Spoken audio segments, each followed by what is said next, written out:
উল্লেখ্য, মহানন্দাটোলায় গঙ্গা ভাঙনের সমস্যা দীর্ঘদিনের, যা এখনও জিইয়ে রয়েছে। এবছর ইতিমধ্যেই বহু পরিবার ভাঙনের সমস্যার গ্রাসে পড়ে ভিটেমাটি হারিয়েছে।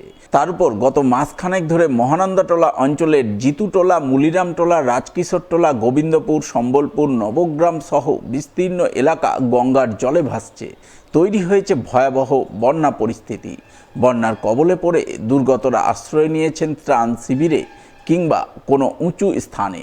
সেখানে প্রশাসনের পক্ষ থেকে দুর্গতদের দুবেলা দেয়া হচ্ছে রান্না করা খাবার, যদিও সেই খাবারের মান নিয়ে রয়েছে বিস্তর অভিযোগ।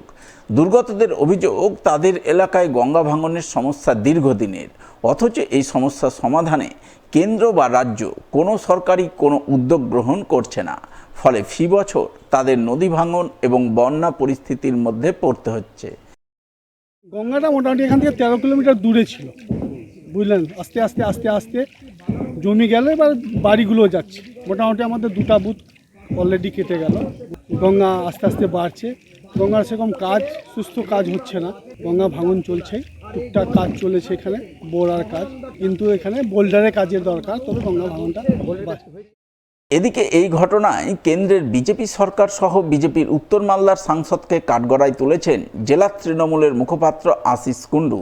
যদিও তৃণমূলের অভিযোগ নস্যাৎ করে উল্টে রাজ্য সরকারের ঘাড়েই দোষ চাপিয়েছেন বিজেপির উত্তর মালদার সাংসদ খগেন মুর্মু। গঙ্গা ভাঙন মালদা জেলার মূল সমস্যা।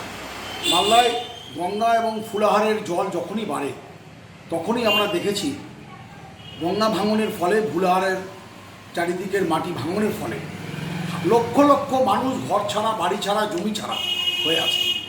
এই দায়িত্ব কিন্তু কেন্দ্রীয় সরকারের অপদার্থ সাংসদ খগেন মুর্মু মানুষের ভোট নিয়ে পালিয়ে যাওয়ার পরে আর একবারও মানুষের কাছে আসেনি। আজকে আমরা, আমাদের সরকার, আমাদের মুখ্যমন্ত্রী মমতা বন্দ্যোপাধ্যায়ের নির্দেশে জেলা প্রশাসন, পুলিশ প্রশাসন সহ আমাদের বিধায়করা, তারা দিবারাত্র পঞ্চায়েত স্তরের সমস্ত স্তরের জনপ্রতিনিধিদেরকে নিয়ে, জেলা পরিষদ মেম্বার, পঞ্চায়েত সমিতি মেম্বার, গ্রাম পঞ্চায়েত মেম্বার, সকলকে নিয়ে মানুষকে বাঁচানোর জন্য হাহাকার করছেন।